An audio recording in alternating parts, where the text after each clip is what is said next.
My father spent the entire evening toasting my brother's promotion and mocking my aimless lifestyle, unaware that I had secretly acquired the firm weeks ago. When he finally called me a disappointment, I smiled, pulled out the acquisition papers, and fired my brother. This is where the story truly begins, and you won't want to miss what happens next. Make sure you're subscribed to see it through to the end. We're always curious. Where in the world are you all watching from today? Let us know in the comments.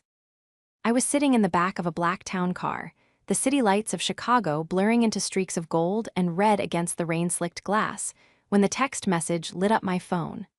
My thumb hovered over the screen, my eyes gritty from 3 days of nonstop negotiations. I had just closed the most significant deal of my career, a silent acquisition that would reshape the logistics industry in the Midwest. My company, Apex Holdings, was no longer just a player. We were the house. But the name on the screen didn't care about market caps or quarterly projections.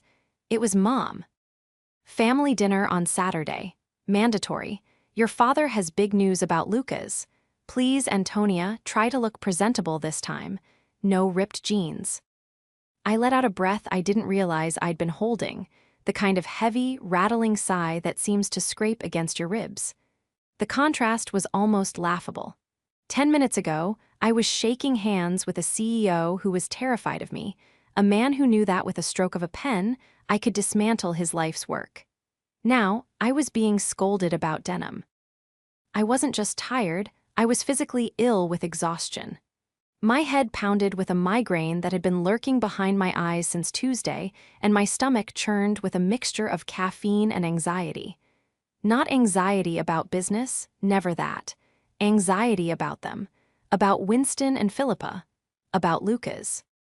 I looked down at my outfit, a tailored Italian suit that cost more than my father's car. I hadn't worn ripped jeans in 6 years, but to them, I was frozen in time. I was 23, confused, and finding myself. They didn't know about Apex. They didn't know about the portfolio. They didn't know that the freelance consulting I told them about was actually corporate restructuring for Fortune 500s. I typed back a simple, "I'll be there." The car slowed as we approached my building, the doorman stepping out with an umbrella. I didn't move immediately. I stared at the phone, feeling that familiar, cold pit opening in my stomach. It wasn't just a dinner. It was a summons to court where the verdict had already been read. Lucas was the hero. I was the cautionary tale. I swiped to my calendar. Saturday. The same day the acquisition of Vanguard Logistics was set to be finalized internally. I paused, a strange, cold smile touching my lips. Vanguard Logistics. That was where Lucas worked. That was the big news. I leaned my head back against the leather seat, closing my eyes as the migraine pulsed. They wanted to celebrate Lucas's ascent? Fine, we would celebrate. But they had no idea that the ladder he was climbing was one I now owned. The betrayal of their indifference had always stung, but this time it felt different. This time I held the cards. As the car door opened and the cold wind hit my face, I whispered to the empty street, "Let's see who's laughing by dessert." The silence of the apartment didn't comfort me. It just echoed the truth I'd been avoiding. Their validation was the one thing I couldn't buy, and the one thing that could still hurt me more than any market crash. The drive to my parents' house in the suburbs always felt like time travel, but in the worst possible way. As the miles ticked by, shedding the steel and glass of the city for manicured lawns and identical colonials, I felt my posture slump. The confident CEO of Apex Holdings evaporated, replaced by Antonia, the disappointment. I parked my rental car, a sensible sedan I used specifically for these visits to avoid questions, around the block. I walked the rest of the way, the autumn wind biting through my coat. I needed the air. I needed to steel myself. When I walked through the front door, the smell hit me first. Roast beef and expensive red wine. The scent of success, as defined by Winston. "There she is," came the booming voice from the living room. Winston didn't get up. He was sitting in his leather armchair, a glass of scotch in one hand, gesturing wildly with the other. Lucas was sitting opposite him, looking like a younger, softer clone of our father. "Hi, Dad," I said, stepping into the room. I tried to kiss his cheek, but he was already turning back to Lucas. "Antonia, you're late," Philippa called from the kitchen, wiping her hands on a towel. She looked me up and down, her eyes lingering on my blazer. "Well, at least it's not a hoodie. But you look tired, darling. Are you eating? I worry about you with that unstable lifestyle of you." "RS. I'm fine, Mom," I said, forcing a smile. "Work has just been busy." Lucas snorted, swirling his drink. "Busy doing what, Tony? Fixing someone's Wi-Fi? Or are you influencing now?" Winston roared with laughter, slapping his knee. Now, Lucas, be nice to your sister. Not everyone is cut out for the corporate grind.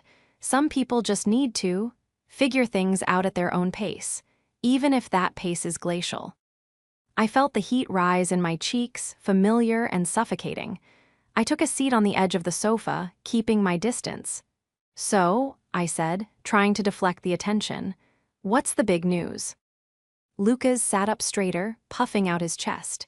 He adjusted his tie, a tie I recognized as a knockoff of a brand I bought for my senior partners.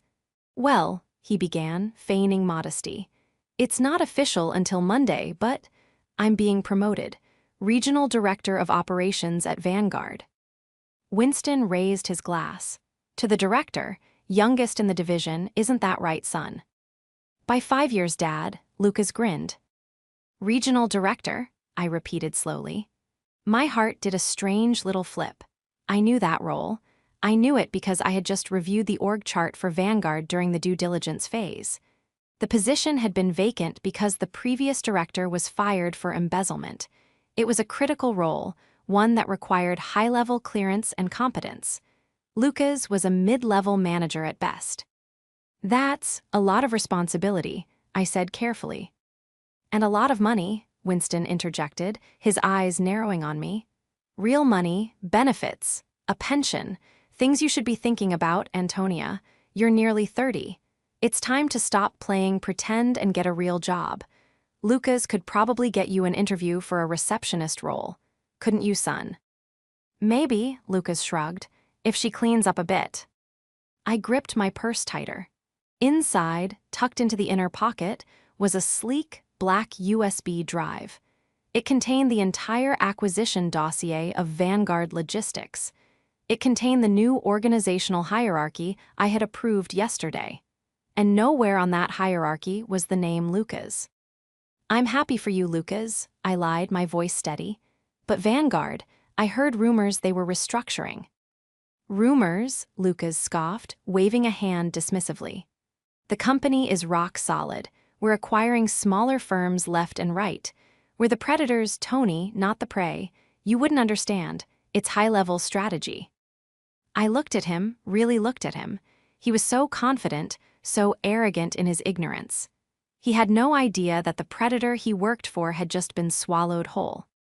"You're right," I said softly, a ghost of a smile playing on my lips. "I probably wouldn't understand." "But you forgot one crucial thing," I thought, watching Winston pour another drink. "The predator doesn't bark, it bites." To understand why I sat there, taking their abuse while holding the keys to their destruction, you have to understand the history. You have to understand the cost of the golden child. Growing up, it was always Lucas. Lucas got the tutors. Lucas got the sports camps. Lucas got the car at 16. I got the hand-me-downs and the lectures on frugality. When I wanted to go to a specialized business program in New York, Winston laughed. "Why waste the money?" he had said. "You'll just get married and quit anyway. Lucas needs the MBA." So I did it myself. I worked 3 jobs. I took out loans. I ate ramen noodles in a studio apartment the size of a closet while Lucas was partying on Dad's credit card at a state school. When I started Apex, I did it with nothing but grit and a terrifying amount of debt. I missed holidays because I was working. I missed birthdays because I couldn't afford the flight. And they interpreted my absence as failure. They interpreted my silence as shame. Back in the living room, the air was thick with self-congratulation. Winston was in his element.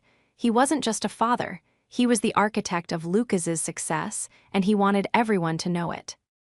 Winston was a man who measured worth in titles and square footage. He was a mid-level executive himself, a man who had plateaued 20 years ago and spent the rest of his career bitter about it. He lived vicariously through Lucas, pushing him, molding him, and funding him. "You know," Winston said, leaning forward, his eyes fixing on me with that predatory glint I hated. "I was talking to the Johnsons yesterday. Their daughter just made partner at her law firm. She bought a house in the hills. Beautiful place." "That's nice," I murmured. "It is nice," Winston snapped. "It's respectable. Tell me, Antonia, are you still living in that? What do you call it, that shared space?" "I have my own place, Dad. I didn't mention it was a penthouse overlooking the lake." "Renting," he spat the word like a curse. "Throwing money away. Lucas is looking at properties in Oak Brook, estate lots, he's building equity." "I'm act." "Yulie looking at a boat too," Lucas added, winking at Philippa. "Something for the weekends." Winston nodded approvingly. "See, assets, wealth generation, that's what a man does, he provides, he builds." He turned back to me, his voice dropping to a faux whisper, dripping with condescension. "Antonia, look, I know it's hard for you to see your brother succeeding like this while you're struggling, but you don't have to be jealous.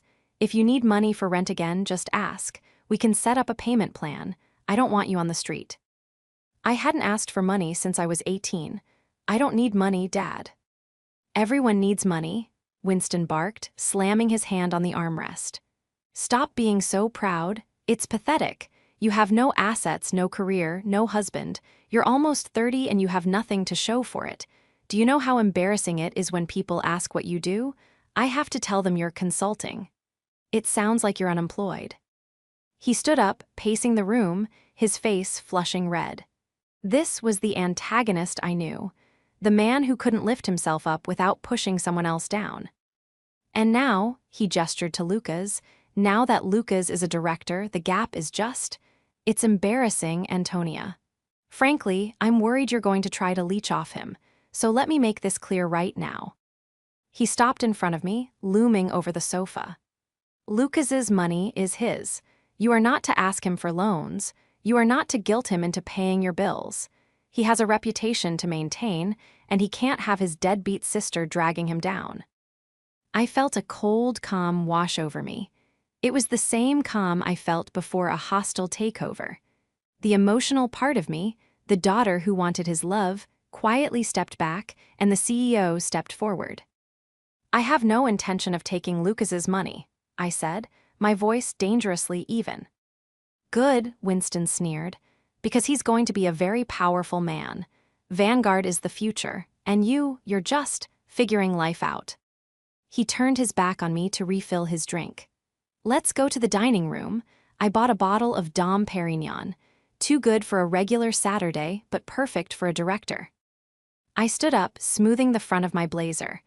I looked at Lucas, who was smirking at me, enjoying the show. He really thought he had won. He really thought he was the powerful one in the room.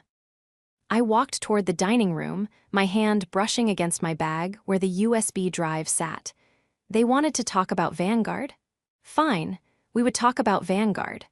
I had a few questions for the new regional director about the company's Q3 compliance audit. I checked my watch. 6:30 p.m. My CFO, David, would be sending the final confirmation email in 30 minutes. The timer had started. The dining room was a shrine to Winston's ego. The walls were painted a deep, suffocating burgundy, adorned with framed certificates of his past sales achievements from the late 90s and photos of Lucas playing varsity football. There were no photos of me. The table was set with the good china, white porcelain with gold rims that we were forbidden from touching as children. I took my seat across from Lucas. He was already loosening his tie, his face flushed with the first glass of wine. Winston sat at the head of the table, carving the roast beef with a surgical precision that felt more aggressive than culinary. "Rare for the men," Winston declared, slapping a bloody slice onto Lucas's plate. He looked at me, his lip curling slightly. And for you, Antonia, I assume you're still doing that. What was it? Vegan thing. I'm not vegan, Dad. I just prefer medium, I said, unfolding my napkin. Picky, he muttered, dropping a smaller, overcooked end piece onto my plate. Beggars can't be choosers. I stared at the gray meat. Beggars. The irony was sharp enough to cut glass. In my pocket, my phone buzzed against my thigh. It was a single vibration, the priority notification signal I had set up for David, my CFO. So, Winston boomed, pouring a heavy glug of Cabernet into his glass. Tell us about the new office, Lucas. Corner suite, view of the river. Lucas took a large bite of potatoes, chewing with his mouth slightly open. Oh, you know, it's huge, top floor. They're renovating it for me next week. I told them I wanted mahogany, not that cheap laminate stuff. Good man, Winston nodded vigorously. Executive presence. You have to demand the best to be the best. Antonia, are you listening? This is how business works. You don't get what you deserve, you get what you negotiate. I'm listening, I said quietly. My mind, however, was racing. Top floor.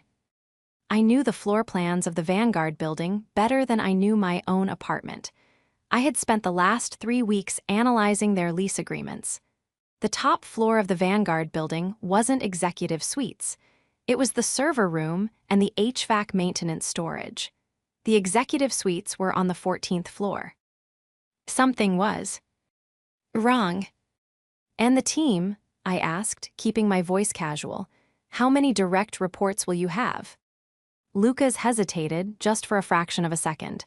He took a sip of wine to cover it. About 50, give or take, we're restructuring. 50, I repeated. That's a significant headcount for a regional director. Usually, that level manages managers, not individual contributors. Who's your VP? Lucas frowned, setting his glass down a little too hard. Why the 20 questions, Tony? You trying to learn something? Maybe write a blog post about it. Winston chuckled. She's just curious, son. It's not every day she sits at a table with a real leader. I'm just interested, I said, cutting a piece of the dry beef. It sounds like a massive opportunity. It is, Lucas snapped. My VP is Greg Miller. My internal alarm bells turned into a siren. Greg Miller.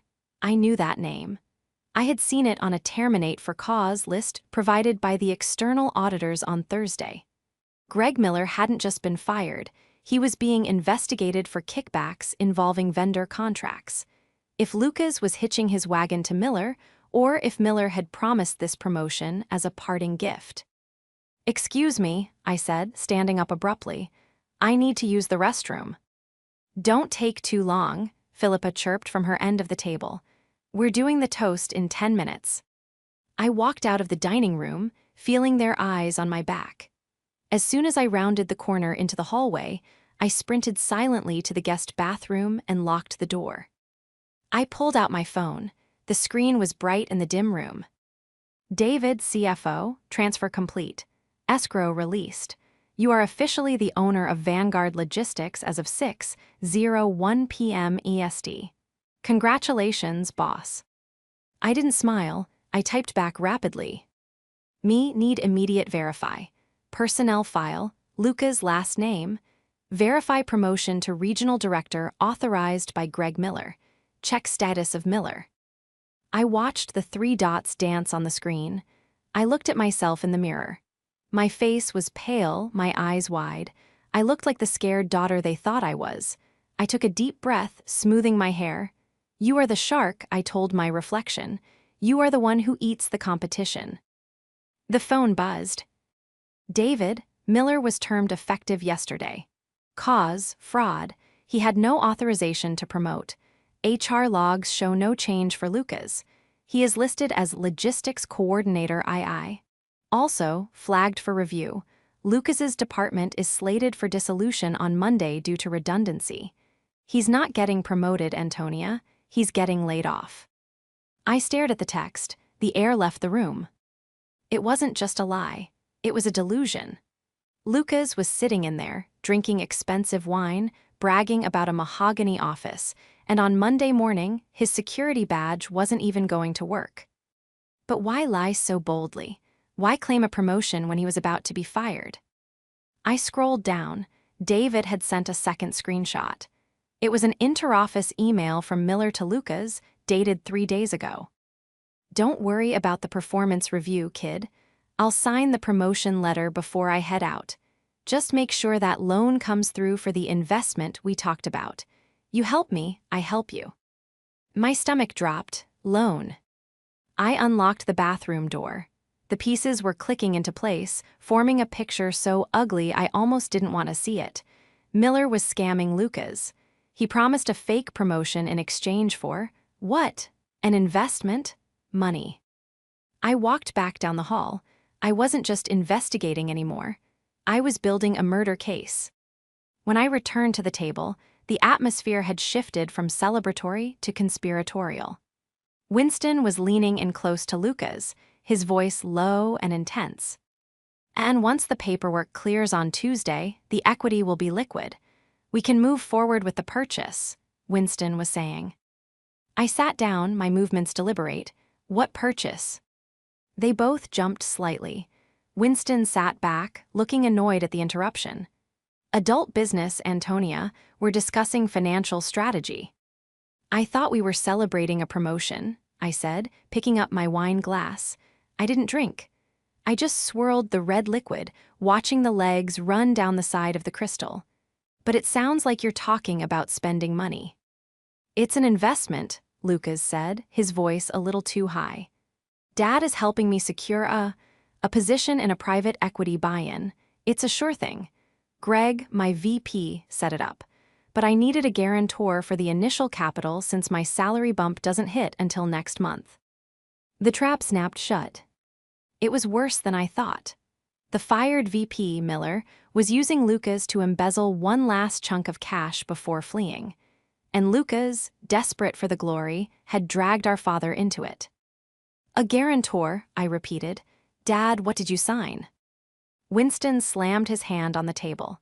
"That is none of your business. You come in here with your cheap suit and empty life, and you dare question me? I signed a collateral line against the house. Because I believe in my son, I believe in his future, unlike some people." "Against the house?" My voice rose, cracking the veneer of calm. "Dad, that's everything. That's your retirement. That's the equity you've built for 30 years. And it will double in 6 months, Winston shouted. "Lucas is a director now. He's in the inner circle." "He's not," I said. The words hung in the air, stark and cold. The table went silent. Philippa stopped chewing. Lucas froze, his fork halfway to his mouth. "Excuse me," Lucas whispered, his eyes narrowing.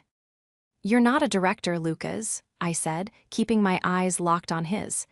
"And you're not in the inner circle. You're being played." "How dare you?" Winston hissed, his face turning a dangerous shade of purple. "Jealousy is an ugly thing, Antonia, but lying, that's a new low." "I'm not lying," I said, pulling my phone out and unlocking it. "I'm trying to save you from financial ruin. Who is Greg Miller?" Lucas blinked. "I told you, he's my boss." "Greg Miller was fired on Thursday," I said, my voice steady, delivering the facts like bullet points. "He was escorted out of the building by security for vendor fraud. He didn't have the authority to promote you. The letter he gave you, it's worthless. It's not in the HR system." Lucas let out a harsh, nervous laugh. "You're crazy. You don't know what you're talking about. You don't even know anyone at Vanguard." "I know enough," I pressed. "I know that the investment he sold you is a scam. He's trying to get you to transfer cash to a shell account before he disappears. If Dad signed that loan and you transfer that money, it's gone. And the house goes with it." "Shut up," Lucas stood up, knocking his chair back. "You're just trying to ruin this for me. You can't stand that I'm successful. You can't stand that Dad is proud of me and ashamed of you." "I am ashamed," Winston roared, standing up to join him. He pointed a trembling finger at me. "You come into my house, eat my food, and spew these paranoid fantasies? You're toxic, Antonia. You're a toxic, bitter little girl." "I am telling you the truth," I insisted, gripping the edge of the table. Call HR, right now. Call the main line and ask for verification of employment for Greg Miller. I don't need to call anyone, Winston yelled. I trust my son. I trust the man who has actually achieved something. I don't trust you to walk the dog. Dad, please, I pleaded, dropping the CEO mask for a second, just the desperate daughter trying to save him from himself. The promotion isn't real. The department is being dissolved on Monday. Lucas is going to be laid off. Lucas's face went white. For a second, I saw the doubt flicker in his eyes. He knew deep down that the promotion had been too easy. He knew he hadn't earned it. But the ego is a powerful fortress. Liar, Lucas whispered, then louder, liar. Get out, Winston said. His voice was low, shaking with rage. Dad. I said get out, Winston screamed, grabbing his wine glass and hurling it. It shattered against the wall behind me, spraying red wine across the beige wallpaper like a gunshot wound. You are not welcome at this table. You are not welcome in this family until you apologize to your brother and learn your place. I sat there frozen. The wine dripped down the wall. The silence that followed was ringing in my ears. I looked at Philippa. She was looking down at her plate, refusing to meet my eyes. She wouldn't help me. She never did. Fine, I said softly. I stood up. I didn't check my clothes for wine splatters. I didn't cry. The sadness evaporated, replaced by the cold, hard steel of Apex Holdings. I'll leave, I said, reaching for my purse. But before I go, you might want to look at one thing. I don't want to look at anything you have, Winston spat, sinking back into his chair, breathing heavily. Just go. You put the house up as collateral, I said, my voice devoid of emotion now. You need to see this. I didn't wait for permission. I tapped my phone screen and cast the image to the large smart TV mounted on the wall of the dining room. The TV Winston insisted on having so he could watch the stock ticker during breakfast. The screen flickered, then displayed a crisp, high-resolution PDF. It wasn't the promotion letter. It was the Vanguard Logistics internal restructuring memo, dated for release the following Monday morning. To all staff from Office of the CEO subject, Departmental Consolidation and Redundancy Notice. Effective immediately, the Midwest Logistics Coordination Unit is dissolved. All roles within this vertical are eliminated. The following personnel are to report to HR for severance processing. The list of names scrolled down. It was short. Smith, J. Doe, R. Antonia's brother's last name Lucas. What is this? Lucas asked, his voice trembling. He squinted at the screen. That's a fake, you made that up. And this, I swiped on my phone, changing the image on the TV. It was a copy of the frantic email chain between Greg Miller and the offshore account, intercepted by my forensic accounting team during the audit. Miller, did the idiot sign the loan yet? I need the $50K by Friday or the deal is dead. The idiot, I read aloud, that's you, Lucas. Winston stared at the screen. His face was losing its color, shifting from rage red to a sickly gray. Where did you get this? I have resources, I said, resources you know nothing about. This is impossible, Lucas stammered, backing away from the table. Greg said, he said I was his protege. He said the restructuring was to clear out the dead weight so I could build my own team. He lied to you to steal Dad's money, I said ruthlessly. And you were so desperate to look big, to be the golden child, that you didn't even check. You didn't do due diligence. You just signed. No, Lucas shouted, looking at Winston. Dad, don't listen to her. She hacked something. She's trying to sabotage the loan. Winston looked at Lucas, then at the screen, then at me. The doubt was eating him alive. He looked at the wine stain on the wall. He looked at the director, who was currently sweating through his shirt. Lucas, Winston said, his voice raspy. Did you call HR? I don't need to call HR, Lucas shrieked. I'm the director. Call them, Winston roared, slamming his fist onto the table so hard the silverware jumped. Lucas fumbled for his phone, his hands shaking so badly he dropped it once. He dialed. He put it on speaker. "Thank you for calling Vanguard Logistics. Our offices are currently closed. If you are calling to verify employment." Lucas punched in the extension. "You have reached the voicemail of Greg Miller. This mailbox is no longer in service. Goodbye." The automated voice was the only sound in the room. Lucas lowered the phone. He looked like a child who had dropped an ice cream cone. He must have changed his number because of the promotion. "He's in custody, Lucas," I said. "He was arrested at O'Hare Airport 3 hours ago." Winston put his head in his hands. "The loan," he whispered. "I signed it this morning. The wire transfer is scheduled for Monday at 9 a.m. "Cancel it," I said. "I can't," Winston looked up, his eyes hollow.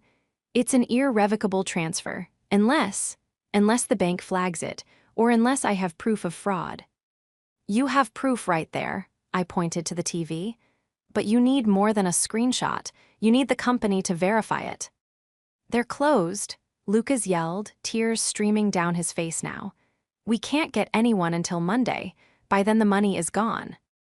Winston looked at me, his eyes pleading for the first time in my life. The arrogance was gone. He was just an old man who had bet the farm on a horse with 3 legs. "Antonia, how do you have these emails? Who do you work for?" I stood there, the power dynamic shifting so violently it made the air crackle. They were terrified. They were ruined. And they were looking at the daughter they had called a failure to save them. I walked over to the table and picked up the bottle of Dom Perignon that Winston had bought for the celebration. It was unopened. "You asked me earlier what I do," I said, running my thumb over the foil label. "You said I was just figuring life out. You said I was playing pretend." I looked at Winston. "I don't work for Vanguard, Dad." I paused, letting the silence stretch until it was painful. "But I know exactly who does." "Who?" Winston breathed. I smiled, and it was the sharpest thing in the room. "Me." "You," Winston repeated, the word tumbling out of his mouth like a clumsy stone. He looked at me, then at the bottle of Dom Perignon in my hand, and then back at my face. He laughed, but it was a dry, brittle sound. "Antonia, this isn't the time for your games. You know who works there, who? Some receptionist you met at a coffee shop." "No, Dad," I said, setting the bottle down on the table with a heavy thud. The sound echoed in the silent room. "I don't know the receptionist, but I do know the board of directors. I know them because I appointed them." Lucas shook his head, his face blotchy with panic and confusion. "What are you talking about? You're a freelancer. You consult for nobody knows who." "I consult for Apex Holdings," I corrected him, my voice gaining strength, filling the room that had suffocated me for so long. "Actually, I am Apex Holdings. I founded the firm 6 years ago. We specialize in distressed asset acquisition and corporate restructuring." I reached into my bag and pulled out the blue folder I had been guarding all night. I tossed it onto the table. It slid across the polished wood and came to a stop right in front of Winston's plate of cold roast beef. "Open it," I commanded. "Why?" Enstan's hands shook as he opened the folder. He stared at the documents. It was the deed of sale, the acquisition summary, the press release scheduled for Monday morning. "Apex Holdings completes acquisition of Vanguard Logistics. Signed, Antonia last name, CEO." "You," Winston looked up, his eyes wide, struggling to process the shift in reality. "You bought the company." 2 weeks ago," I said. "We've been auditing the books for a month. That's how we found Miller. That's how I knew about the fraud. And that's why I know for a fact that Lucas isn't a regional director." I turned to Lucas. He was slumped in his chair, looking small. The arrogance that had inflated him an hour ago had leaked out, leaving behind a terrified boy. "I own the building you walk into every day, Lucas," I said, my voice cold.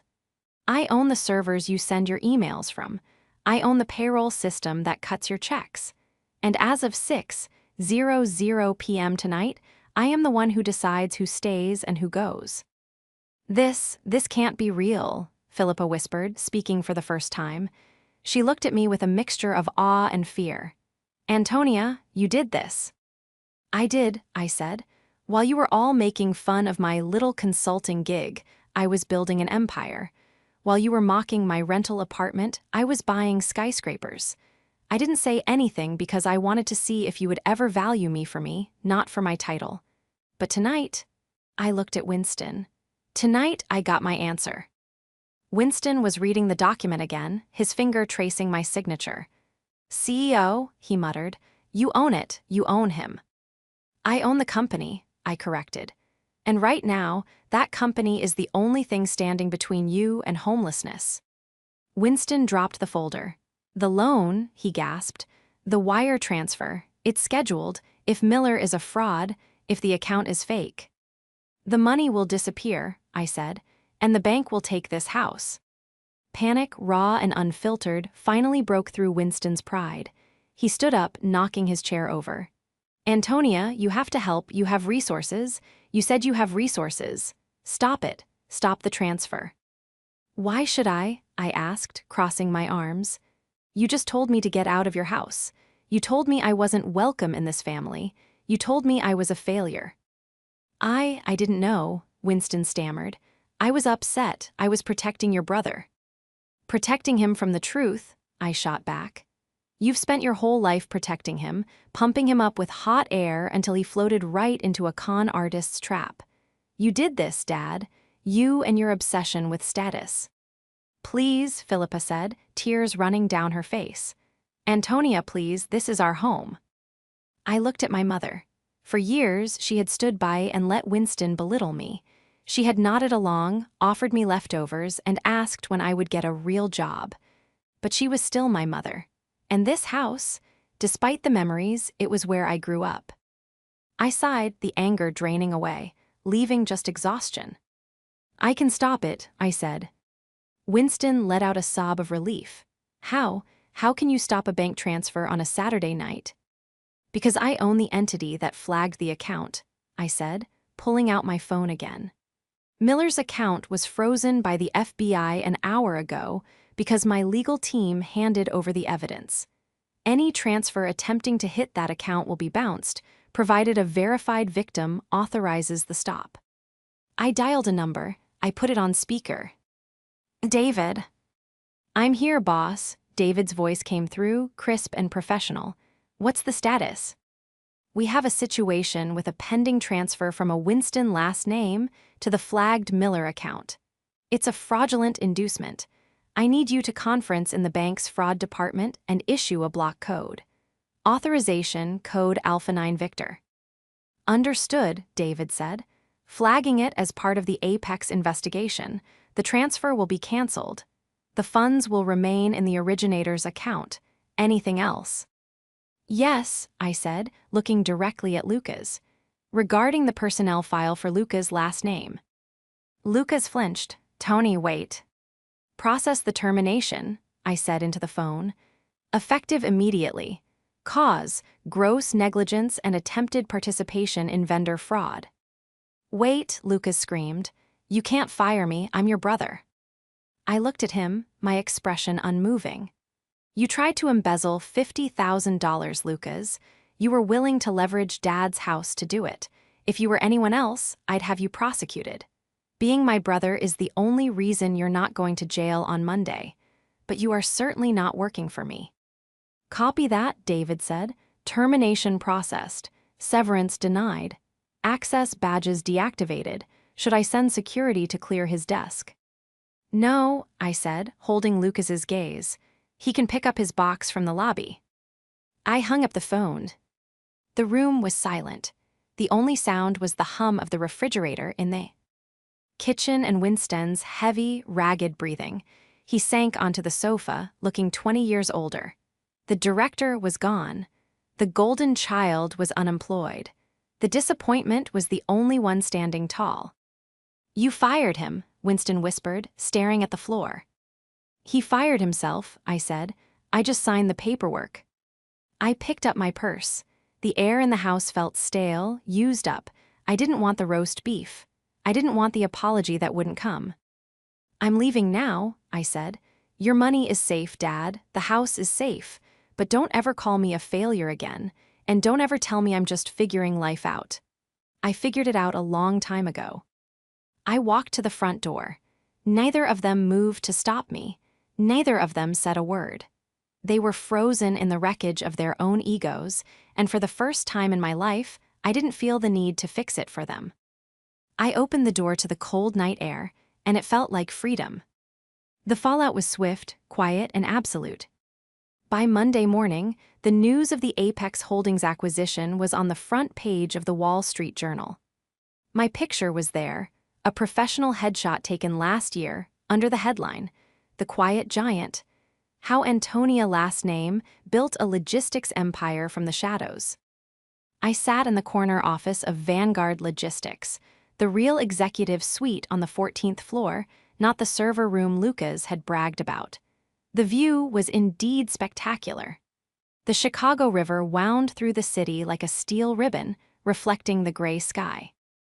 My assistant, a sharp young woman named Sarah, knocked on the door. "Ms. Last Name, there's Mr. Luca's last name in the lobby. He says he needs to speak with you. Security won't let him up." I turned my chair around. I had expected this. "Let him up," I said, "but have security escort him."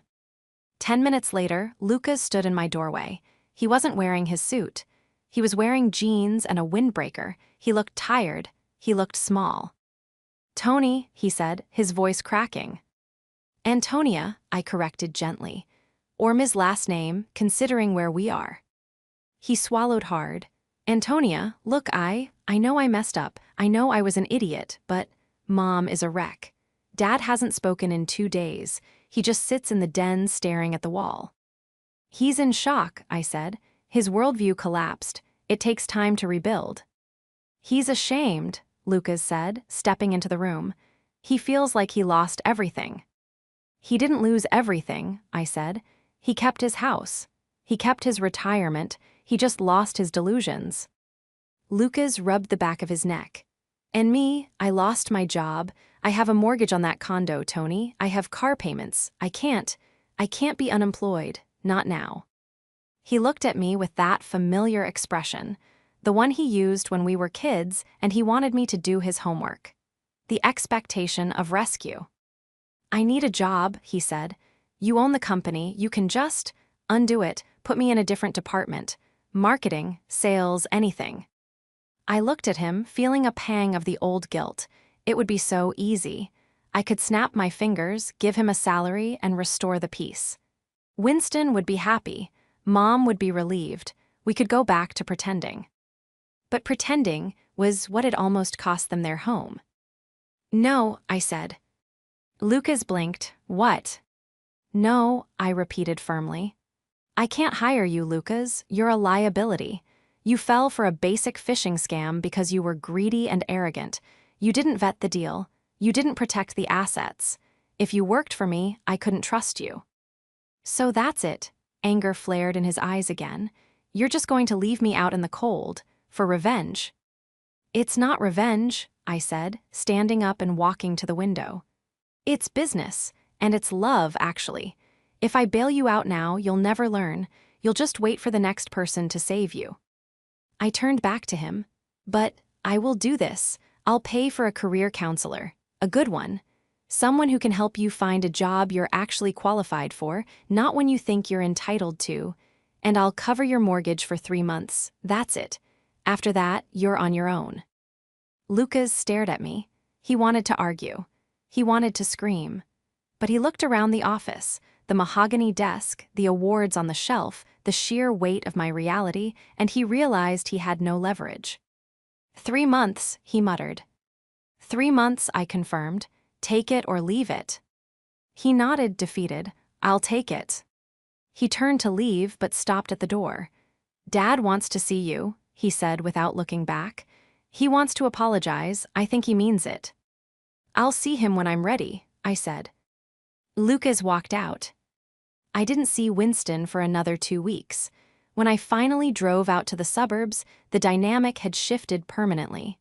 I didn't park around the block. I parked my Porsche right in the driveway.